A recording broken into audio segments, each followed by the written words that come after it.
Hello students, this is Dr. Vinod and you're watching YouTube channel VSK Easy Physics. In this video, we are going to solve important MCQs on a chapter Mechanical Properties of Solid, which is nothing but the 9th chapter as per NCERT syllabus of class 11th. We will try to cover only those questions which already asked in different entrance examination like NEET, JEE, other medical entrance examination as well as other engineering entrance examination. So without wasting time, let us start one by one.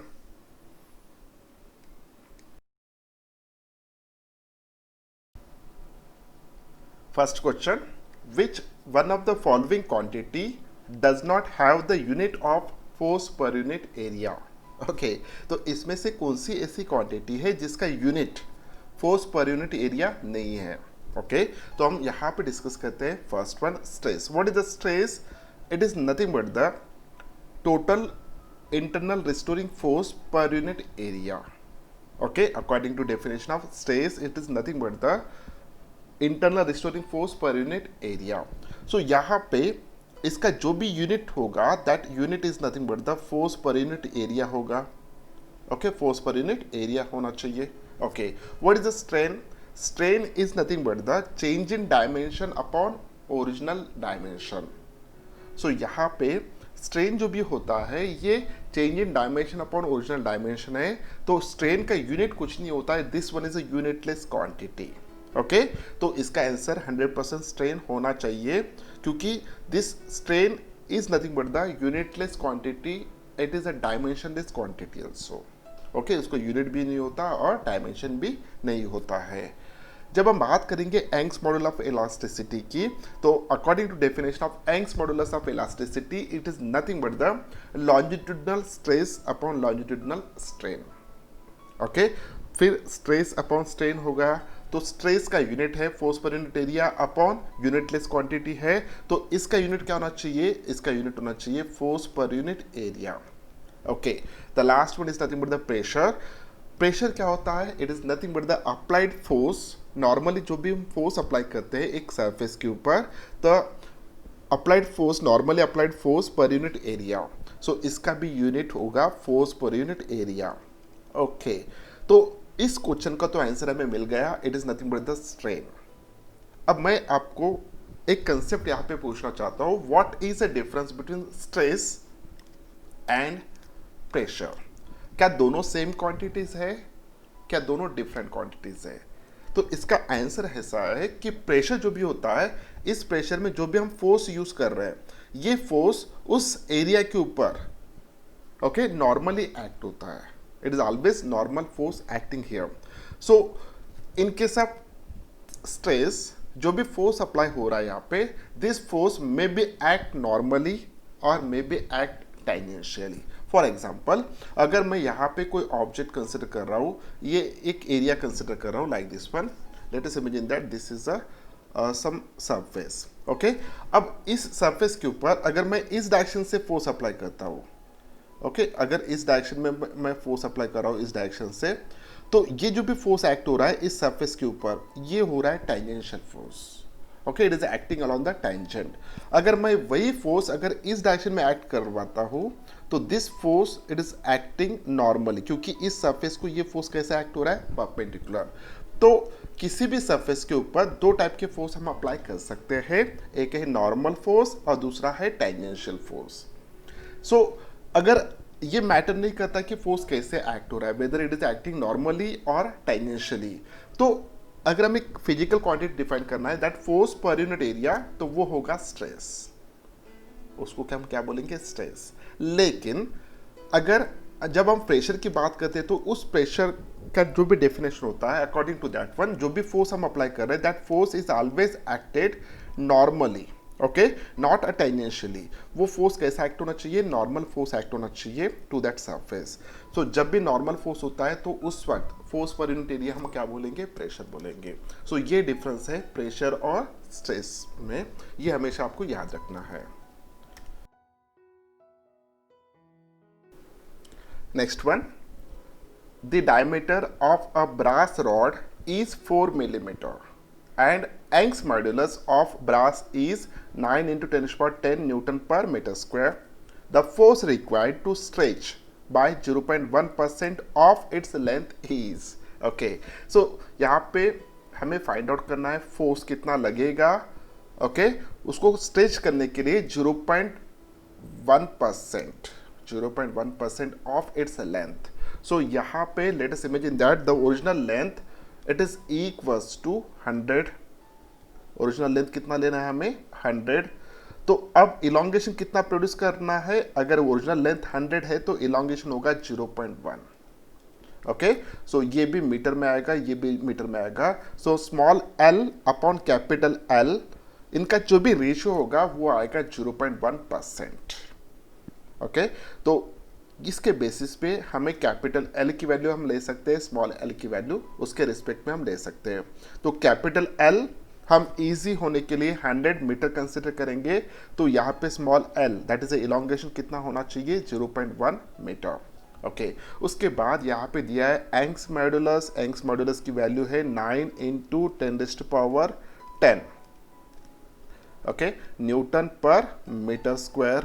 और उसके बाद दिया है उन्होंने diameter of the brass rod. So यहाँ पे diameter न लेते हुए हम डायरेक्ट रेडियस ले लेंगे. So radius is equals to 2 into 10 to the power -3 metre. Okay, millimetre में था. तो ये वैल्यूज हो गए इसके जो भी इंफॉर्मेशन दिया है. अब हमें फाइंड आउट करना है फोर्स रिक्वायर्ड. तो फॉर्मूला हमें पता है. What is the formula. So formula is equals to that is the force, it is equals to y a into elongation upon original length. Already हम पहले भी प्रॉब्लम में देख चुके हैं. So f is equals to y a l upon capital L. सभी values हम substitute कर देंगे यहाँ पे. सो y की वैल्यू कितना है, it is equals to 9 into 10 to the power 10 into area, it is a pi are square. So pi into r square है. तो r की वैल्यू कितना है 2 into 10 to the power -3. तो इसका स्क्वायर अगर करता हो तो 4 into 10 to the power कितना आएगा -6 into L. What is L, length है. सो 0.1 अपॉन ओरिजिनल लेंथ कितना लेना है हमें, it is equals to 100. Okay, so जब हम इसको सॉल्व करेंगे, सॉल्व करने के बाद अब आंसर अगर पाई में पूछा है तो हम पाई को एज इट इज रखेंगे. बाकी सॉल्व करने के बाद यहाँ पे आएगा 9 multiplied by 36. ओके, यहाँ पे 100. जब हम इसको सॉल्व करेंगे, सॉल्व करने के बाद ये आएगा 360 pi. Okay, newton. So F is equals to 360 pi newton. This is a final answer. तो मेरे हिसाब से option A is correct one. Next question. A and B are two wires. The radius of A is twice that of the B. Okay. They are stretched by the same load. Then the stress on B is. तो इस problem को हम जब ध्यान से पढ़ते हैं तो यहाँ पे देखिए किन किन चीज़ों की बात हो रही है. एक है स्ट्रेस, सेकंड है एरिया यानी रेडियस, और थर्ड है लोड यानी फोर्स. सो फोर्स, एरिया और स्ट्रेस, इन तीनों में रिलेशन क्या है. इन तीनों में रिलेशन है स्ट्रेस जो भी होता है this is equals to force per unit area. Okay, अब एरिया को हम लिख सकते हैं यहाँ पे force upon pi are square. Okay, pi are square. तो stress is equal to force upon pi are square. Okay, अब यहाँ पे देखिए, यहाँ पे दो वायर्स दिए हैं, a wire and B wire. दोनों वायर के ऊपर हम सेम लोड अप्लाई कर रहे हैं, लेकिन दोनों वायर्स का रेडियस डिफरेंट है. ओके, तो स्ट्रेस के बारे में हमें बात करना है. तो यहाँ पे stress is equal to force upon area है. ओके, तो फोर्स दोनों के ऊपर सेम एक्ट हो रहा है, इसलिए हम यहाँ पे लिख सकते हैं कि जो भी स्ट्रेस होगा that stress is proportional to 1 upon are square for the given problem. Stress is proportional to 1 upon r square. Now let us imagine that SA, it is the stress of a wire. RA, this one is the radius of wire A. SB, this is nothing but the stress of wire B. और R B this is nothing but the radius of that wire B. So यहाँ पे हम लिख सकते हैं कि S B upon S A, S B upon S A it is equals to R A upon R B whole square, या इन दोनों का स्क्वायर कर सकते हैं। It is equals to, okay, according to this one. अब यहाँ पे एक स्टेटमेंट आ रहा है कि the radius of A is twice that of the B, यानी ए का जो भी रेडियस है ये डबल है as compare to that of B. So यहाँ पे लिख सकते हैं हम, so twice R whole square upon are square, okay.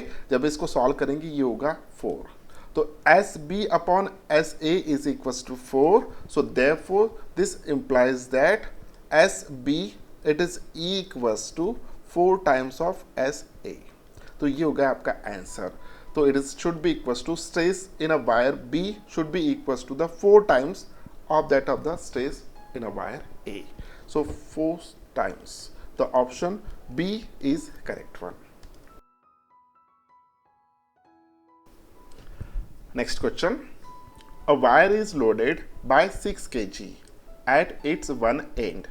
The increase in length is 12 millimeter. If the radius of the wire is doubled and all other magnitudes are unchanged, then increase in length will be. Okay, the situation is like this one. Let us imagine that this one is a rigid support और ये एक wire है, जिस wire का length हम imagine करके चलते हैं it is equals to capital L, okay. So यहाँ पे हम जो भी एक्सटर्नल फोर्स अप्लाई करेंगे मास अटैच करके, तो इस वायर में जो भी एक्सटर्नल फोर्स क्रिएट होगा वो फोर्स हम कंसिडर करेंगे it is equals to F, और इस फोर्स के कारण इसमें जो भी इलोंगेशन प्रोड्यूस होगा that elongation it is represent by small L, okay. Let us imagine that ये जो भी मटेरियल है जिस मटेरियल से बना हुआ है तो उसका एंग्स मॉड्यूलस है y और इस वायर का क्रॉस सेक्शन एरिया है a। By use according to formula Young's modulus it is equals to it is the stress upon strain, okay. Stress is nothing but the force per unit area upon change in length upon original length. जब हम इसको solve करेंगे, solve करने के बाद Young's modulus is equals to क्या आना चाहिए, it is equals to F into L upon small L into ए, ये फॉर्मूला है, ओके। अब यहाँ पे इनका कहना क्या है वो देखिए, ये फॉर्मूला तो हमें मिल गया। इस एरिया को हम और थोड़ा मॉडिफाई कर सकते हैं, एरिया की जगह पे हम पाई आर स्क्वायर लिख सकते हैं, क्योंकि ये वायर है, इसका जो भी क्रॉस सेक्शन एरिया होगा, अगर उस वायर का क्रॉस सेक्शन एरिया जो भी है उसका रेडियस अगर हम स्मॉल आर से रिप्रेजेंट करते हैं, ओके, तो ये जो भी होगा फार्मूला इसको हम मॉडिफाई कर सकते हैं। y is equals to F into L upon it is equals to small L into pi are square, instant of area pi are square हमने लिख दिया है, ओके। अब प्रॉब्लम को ध्यान से पढ़िएगा। प्रॉब्लम ये कहता है कि a wire is loaded by 6 kg at its one end. The increasing in length is 12 millimeter. Okay? यानी लेंथ के बारे में बोला है उन्होंने, increasing in length यानी small l के बारे में। If the radius of the wire is doubled and all other magnitudes are unchanged, सिर्फ हम यहाँ पे क्या करने वाले हैं, यहाँ पे इस वायर का लेंथ हम यहाँ पे डबल, सॉरी रेडियस जो भी है वो डबल कर रहे हैं, ओके। तो ऐसे इसमें क्या होगा, तो यहाँ पे देखिए हम किसको चेंज कर रहे हैं, यहाँ पे हम चेंज कर रहे हैं यहाँ पे स्मॉल आर को, यानी radius of that cross section को हम डबल कर रहे हैं। तो यहाँ पे एल के ऊपर क्या अफेक्ट होगा, बाकी जो भी पैरामीटर्स है यानी उस वायर का लेंथ उतना ही रखा हमने, हम एक्सटर्नल फोर्स उतना ही अप्लाई कर रहे हैं जितना पहले अप्लाई कर रहे थे, ओके। तो उसका क्रॉस सेक्शन एरिया सिर्फ चेंज हो चुका है, मटेरियल वही है तो एंग्स मॉड्यूलस वही है। अब देखिए इस प्रॉब्लम में अगर हम बात करते हैं फोर्स वही है, लेंथ सेम है, ओके, पाई की वैल्यू चेंज नहीं होगा, एंग्स मॉड्यूलस सेम है, तो यहाँ पे हम लिख सकते हैं on the basis of this one, this L it is proportional to 1 upon are square. अगर सभी चीज़ें कांस्टेंट है तो जो भी इलोंगेशन है this elongation is proportional to 1 upon are square, यानी जितना ज़्यादा रेडियस होगा उस वायर का उतना उसका इलोंगेशन कम होगा। ओके, तो पहले इलोंगेशन कितना था, 12 मिलीमीटर था।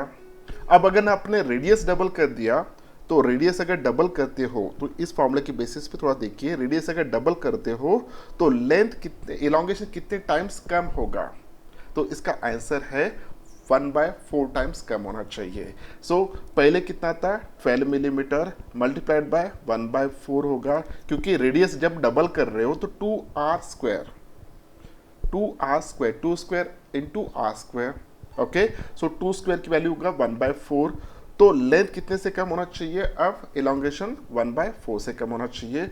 सो इसका जब सॉल्व करेंगे it is equal to 3 millimetre आना चाहिए आंसर। सो आंसर आएगा 3 मिलीमीटर।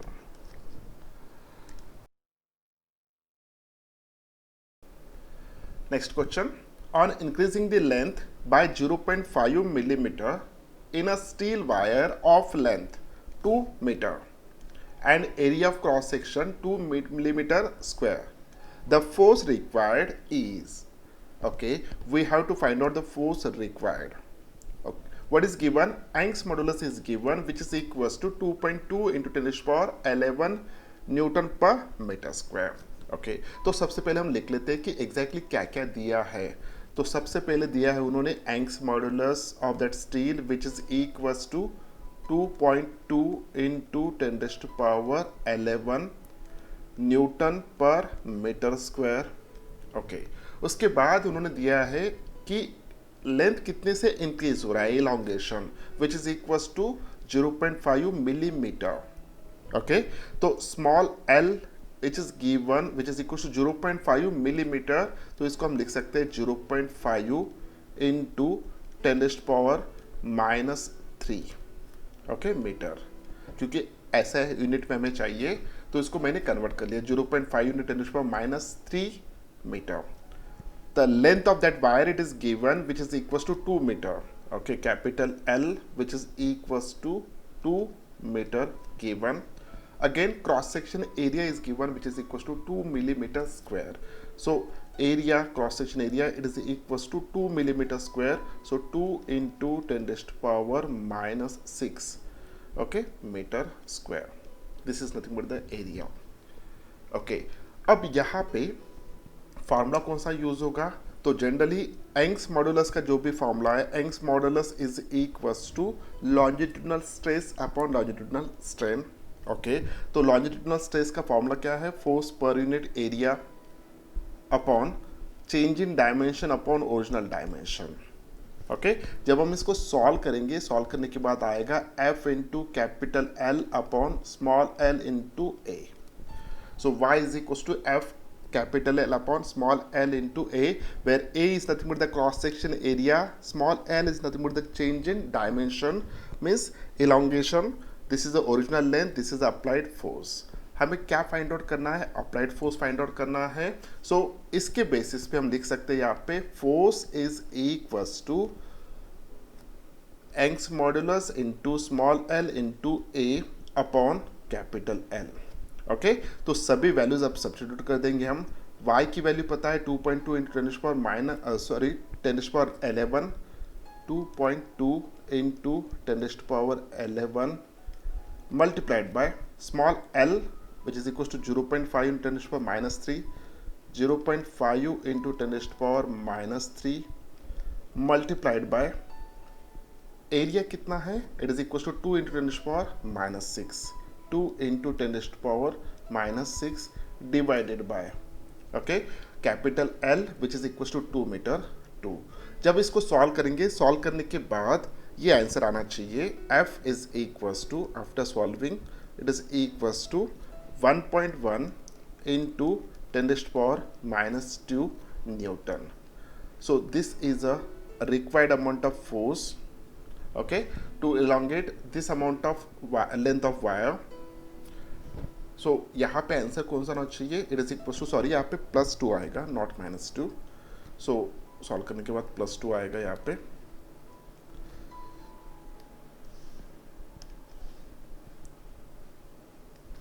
ओके, सो यहाँ पे option D option is correct one.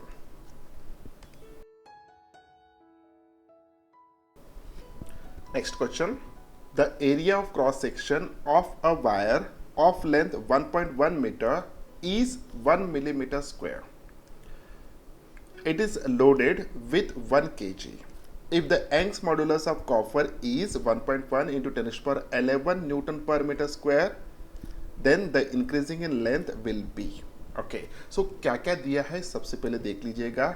उस वायर का लेंथ दिया है, it is equal to 1.1 metre, यानी ये क्या होगा, capital L.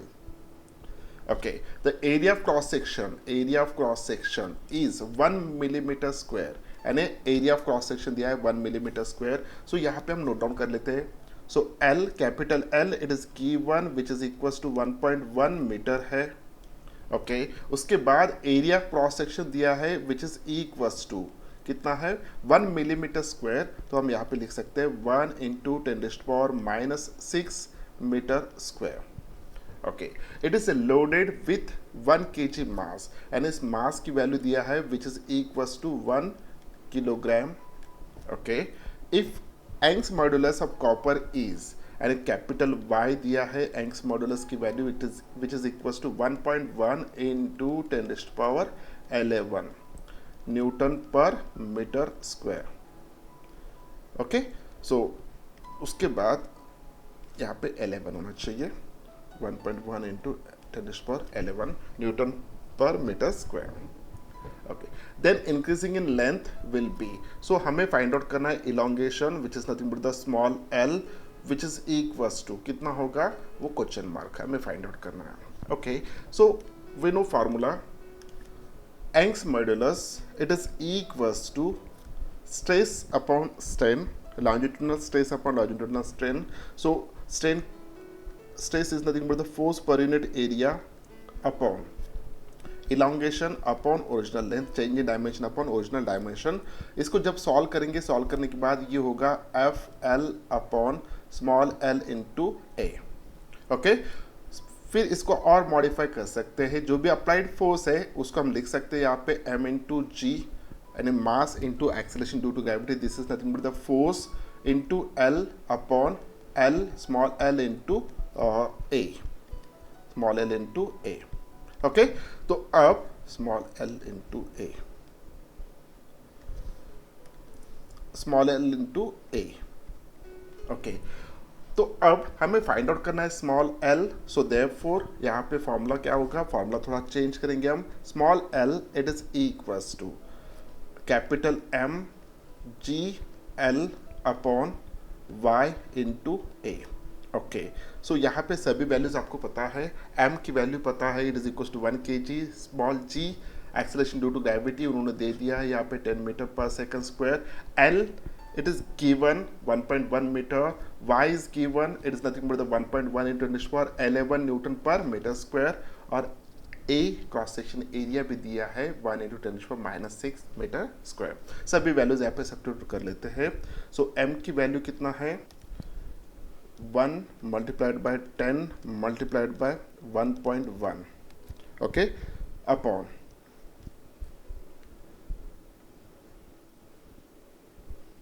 1.1 into 10 to the power 11 into ये Young's modulus की वैल्यू होगा into 10 to the power -6.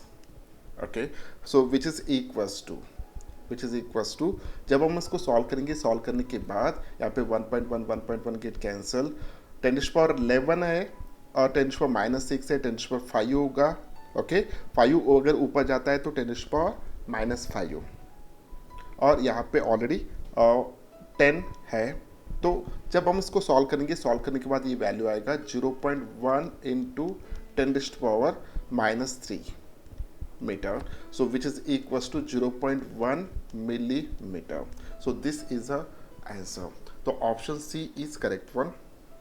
Okay 0.1 millimetre इतना उसका इलोंगेशन होगा.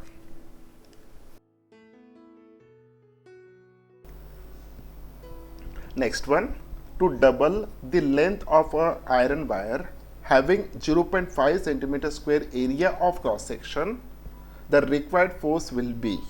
ओके बहुत ही सिंपल सा क्वेश्चन है यहाँ पे. The Young's modulus is given which is equal to 10 to the power 12 dyne per centimetre square. Okay, तो सिचुएशन कैसा है वो देख लीजिएगा।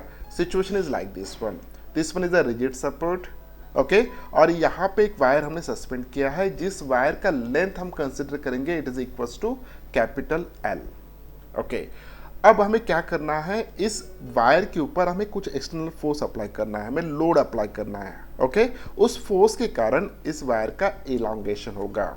ओके, तो एलोंगेशन होगा लेकिन कितना, सो दैट उसका जो भी लेंथ है वो डबल होना चाहिए, लाइक दिस वन। इनिशियली उसका लेंथ कहाँ तक था, यहाँ तक था। ओके, अब लेंथ कहाँ तक हो चुका है, यहाँ तक हो चुका है। तो कितना इलांगेशन हुआ है, तो elongation is equal to small L which should be equal to capital L. यानी हमें इतना फोर्स अप्लाई करना है सो दैट उस वायर का लेंथ जो भी है कैसा होना चाहिए, डबल होना चाहिए। ओके, तो अब हम फाइंड आउट करते हैं कि कितना फोर्स लगेगा। Okay, so before that we know that Young's modulus it is equals to stress upon strain. Okay, it is a stress upon strain, लेकिन लकीली इस केस में स्ट्रेन की वैल्यू कितना हो रहा है, what is the strain, it is a change in dimension upon original dimension, और change in dimension कितना है, कैपिटल एल, ओरिजिनल डायमेंशन कितना है, कैपिटल एल। ओके, सो जितना लेंथ पहले था उतना ही लेंथ अब चेंज हो रहा है, तो L upon L it become a 1, so therefore Y is equal to सिर्फ स्ट्रेस आएगा क्योंकि स्ट्रेन की वैल्यू आएगा 1। सो यहाँ पे हम लिख सकते हैं कि Y is equal to stress. अब स्ट्रेस क्या होता है, it is nothing but the force per unit area. Okay, so Y is equal to force per unit area. Okay, हमें फाइंड आउट क्या करना है, फोर्स फाइंड आउट करना है, तो हम इजीली फोर्स फाइंड आउट कर सकते हैं। Force is equal to Y into A. Okay, Y की वैल्यू दिया है, it is equal to 10⁻12 dyne per centimetre. So यहाँ पे 10⁻12 हम सीजीएस यूनिट में ही ले लेंगे। क्रॉस सेक्शन एरिया की वैल्यू दिया है 0.5। ओके, जब हम इसको सॉल्व करेंगे, सॉल्व करने के बाद 0.5 सेंटीमीटर स्क्वायर है। जब हम इसको सॉल्व करेंगे, सॉल्व करने के बाद आंसर जो भी आएगा it is equals to 0.5 into 10⁻12 dyne. So 0.5 into 10⁻12 okay dyne. So option यहाँ पे D E option is correct one, D option correct है। नेक्स्ट क्वेश्चन जो थ्योरेटिकल है, why the spring is made of steel in comparison of copper. The first option is copper is more costly than the steel. Okay, second option is the copper is more elastic than steel. Third option is the steel is more elastic than copper, and fourth option is the none of above. Okay, तो spring ऐसा होना चाहिए जिसमें अगर हम उसको elongate करते हैं तो उसमें रिस्टोरिंग फोर्स डेवलप होना चाहिए। यानी स्प्रिंग ऐसे मटेरियल से बनना चाहिए कि वो मोर इलास्टिक हो। और यहाँ पे आपको मैं बताना चाहता हूँ कि स्टील जो भी होता है it is a more elastic as compare to the copper. Okay, तो स्टील ज़्यादा इलास्टिक है और स्प्रिंग हमें ऐसे मटेरियल से बनाना है कि जिसका इलास्टिक ज़्यादा होना चाहिए। Okay, so steel is more elastic than copper, so this is the main reason why the steel is used to made a springs.